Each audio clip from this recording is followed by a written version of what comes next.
Tanto é que Isaac Newton escreveu um livro sobre as profecias de Daniel e Apocalipse. Sir Isaac Newton escreveu mais sobre teologia do que ciência.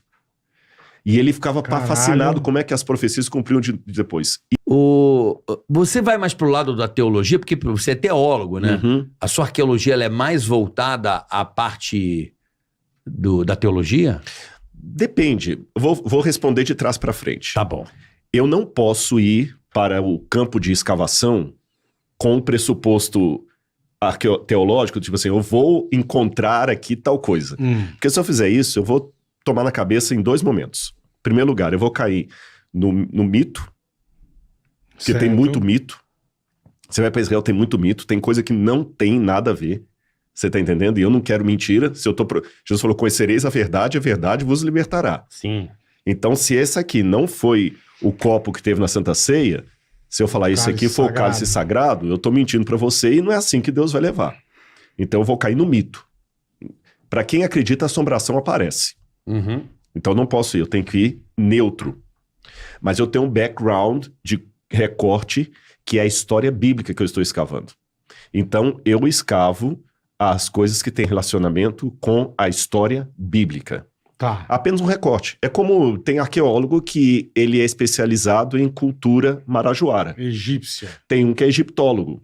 Ele pode até falar um pouquinho de Grécia e tudo, mas sempre com o Egito. A especialidade dele exatamente. No centro, no epicentro, né? Exatamente. O meu epicentro é a Bíblia. Mas, tipo, isso te impede, Rodrigão, de você, de repente, numa escavação no Egito, vamos supor? Não. Não te impede. Não, tanto é que eu dei aula de hieróglifos. Ah, que legal, você entendeu? Caralho. Eu já perdi muita coisa que você não vai estudando, vai esquecendo. Mas que louco. Hieróglifos, estuda grego, acadiano, então a história da Babilônia. E a história bíblica não fica só em Israel. É Israel, Jordânia, Grécia, Turquia. Pega muita coisa ali, né? Romano. Otomano. Vê que o otomano é depois, né? O otomano é 1517. Sim. Mas a região do Império Turco-Otomano é a região por onde Paulo passou. Tá. As sete cartas do Apocalipse foram escritas na região antiga turco-otomano e vai de 1517 até 1920 ou 21. Mas se o plástico, sei lá, a madeira dura não sei quantos anos, eu falo pra se decompor, essa porra toda já se decompôs ou não? Mas esse é o problema. A gente trabalha com fragmento de história. Jogar no mar um pedaço de borracha, vai se decompor o plástico pra madeira. Tudo bem que plástico não existia na época. Mas... Cerâmica. Isso que eu ia falar, cerâmica. Mas a ponderação dele procede. A gente trabalha com fragmento de história. Agora vamos separar a arte da realidade. Faz, sei lá, 2000 anos... Madeira já era. Como é que tá lá? Não, mas tem madeira que preserva. Mas assim, mas você tem razão. Não é aquela ideia. Por isso que eu falei, não é Indiana Jones. Vai encontrar um livro lá. Mas isso, só para eu entender, isso seria fossilizado ou não? Não. É fossilizado é outra história. É a paleontologia. Eu não trabalho com fósseis. Tá, mas madeira não pode... Para fossilizar madeira é um outro difícil, processo que não é esse, não. É outro processo. Mas a gente trabalha, repito, com fragmentos de história. Aquela ideia do Indiana Jones e a busca do cálice sagrado, que o cara entra numa caverna e tá lá o rei, a esqueleto do rei sentado, ele tira o anel do cara, começa a cair tudo. Eu dou risada, assisti o último filme do Indiana Jones, ri demais, acho legal, porque essa é a questão de você também ter que o espiritual... ele vai tanto no sentido vertical, como no sentido horizontal. Ele rege. Ele rege. Se um homem não sabe rir de uma boa piada, desconfie da religião dele. Boa. Se o cara não sabe rir de uma boa piada, você entendeu? Então, assim, eu assisto, não fico assim, tá errado, que é um saco. Nem minha esposa vai aguentar assistir um filme comigo. Mas eu sei separar que não era daquele jeito, você entendeu? Lógico. Agora, é fascinante. A gente descobre coisas, por exemplo... eu tive a oportunidade de traduzir um tijolo que veio do Iraque. Alguém encontrou esse tijolo há uns 30 anos atrás. Todo sábado ele ia para as ruínas da Babilônia, ficava lá. Porque o Brasil trabalhava na Mendes Júnior lá, na época do Saddam Hussein. Verdade. Aí ele viu aquele monte de pedra, tá tudo jogado mesmo. E a Bíblia falou que a Babilônia viraria um monturo de ruínas. Quando ele estava voltando para o Brasil... amizade com o soldado, ele falou, rapaz, deixa eu ir embora, eu vou... você vai voltar pro Brasil? É Pelé, sempre as conversas, né? Eu quero levar um souvenir. Falar, pega o que você quiser aí. E ele namorava aquele tijolo porque tinha uns desenhos. Ele jogou assim o negócio, quero levar esse aqui. Botou na mala dele, trouxe pro Brasil, depois o que eu vou fazer com isso? Quase jogou fora. Pelo amor de Deus. Aí a mulher dele falou, não, meu bem, não joga fora, não dá pro professor Paulo Barbosa, que isso aqui é um negócio que ele pode usar nas aulas de história lá, né? Na escola adventista lá do Ibis, no Espírito Santo. Esse professor ficou usando uns 20 e tantos anos, aposentou, foi lá pro NASP, que aliás vou até fazer um convite para vocês. Eu inaugurei agora em novembro o primeiro Museu de Arqueologia Bíblica do Brasil. Puta, que onde tá? Engenheiro Coelho. É perto de Campinas. Do lado. Eu vou convidar vocês depois aí, lá, a galera pra ir lá. Tem mais de 3 mil peças arqueológicas originais lá e algumas réplicas. Eu fiz réplica do Código de Hammurabi, da Pedra de Roseta. Demais, muito legal. E esse tijolo que eu tô contando tá lá, porque esse professor falou comigo, eu tenho um tijolo lá em casa, eu vou doar pra vocês. O meu olho cresceu, né? Quando eu cheguei na casa dele, eu falei, pessoal, isso aqui não é desenho, não, isso aqui é escrita acadiana. Ele falou, mas o que tá escrito aí? Não dá pra ler igual ler a Folha de São Paulo. Tá. Mas a gente decifra isso, porque não é língua falada. É igual o egípcio, não é língua falada. Então eu vou nos léxicos. Ali estava o nome... parece um cachorro, um passarinho. Exatamente. Mas falcão, tem Neferkerha, né? Então você sempre lê silábico. Aí eu traduzi as 3 linhas para o português. Diz assim, eu sou Nabucodonosor, rei da Babilônia, provedor dos templos de Eságila e Esda e filho primogênito de Nabopolassar, rei da Babilônia. Aí eu publiquei a tradução, coloquei o tijolo no nosso museu, aí chegou a hora de datar.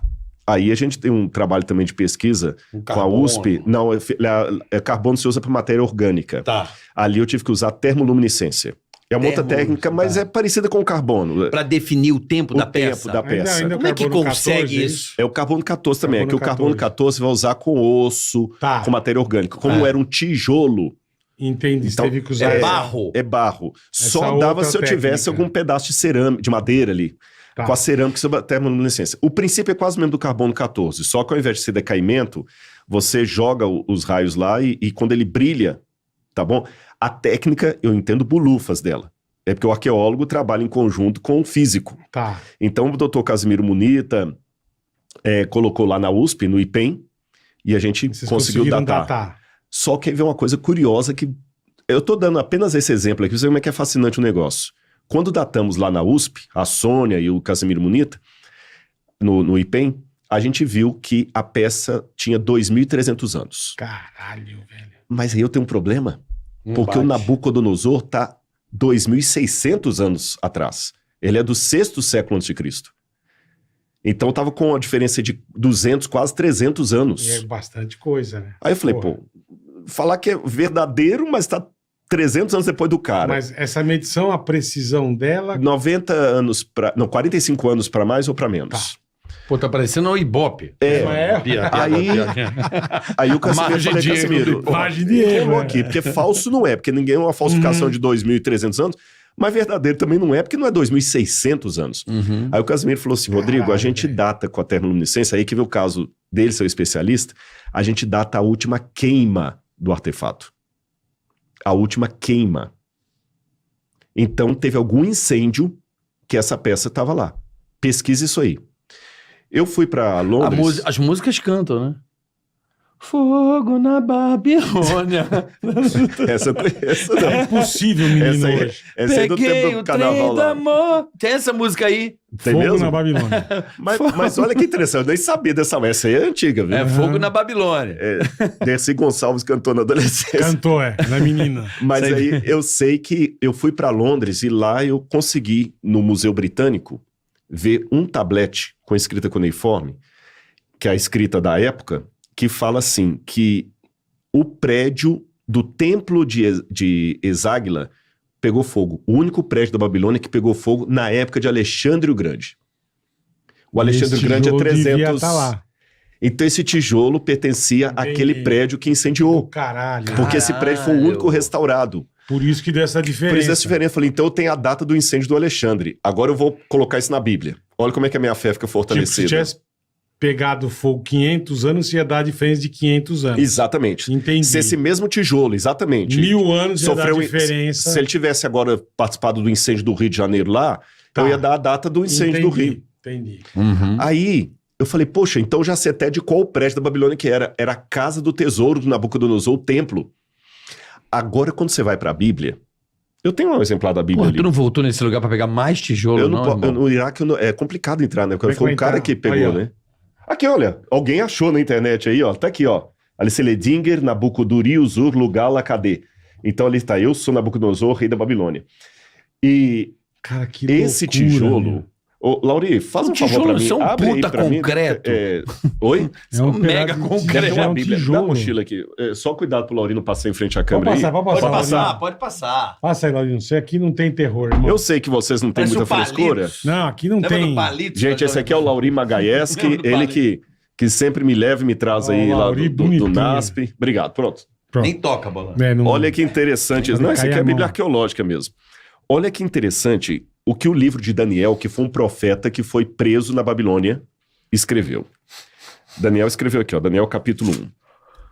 No 3º ano do reinado de Jeoaquim, rei de Judá, Nabucodonosor, rei da Babilônia, veio a Jerusalém e a sitiou.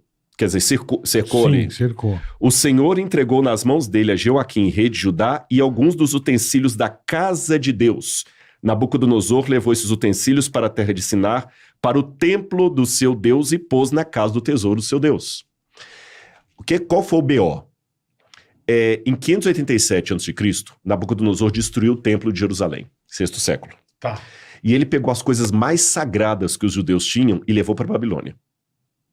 Vamos tentar simular um pouquinho esse sentimento dele. Você falou, eu sou católico. Claro. Agora imagina tudo que faz parte da sua infância, da sua crença.